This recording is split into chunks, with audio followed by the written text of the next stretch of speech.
আচ্ছা, সত্যি করে বলো তো, সেই ছোট্টবেলাকার ছেঁড়া জামা কাপড় পরে হোলি খেলার মজাটা কে কে মিস করো? আজকালকার দিন অনেক পাল্টে গেছে, আর তার সাথে সাথে মানুষের চলাফেরা।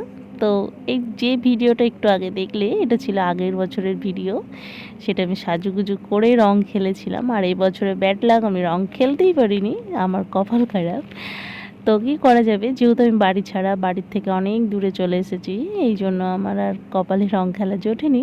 তো তবুও তার মাঝেও সবাই খেলছে দেখছি, সেটাই আমি একটু উপভোগ করছি আমার এই ছোট্ট ঘরে থেকে, ওই ফ্ল্যাটের পাশে।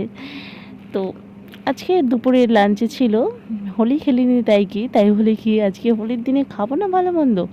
তো আজকে দুপুরে ছিল লাঞ্চে মাটন আর স্যালাড, বেগুন ভাজা, কুমড়ো আলুর তরকারি, এগুলো দিয়ে আজকে আমাদের দুপুরে লাঞ্চ হয়েছিল। এরপর খাওয়া দাওয়া করে দিনটাকে অতটা ভালো কাটায়নি বটে, কিন্তু বরের সাথে হয়ে গেছিলো ঝগড়া।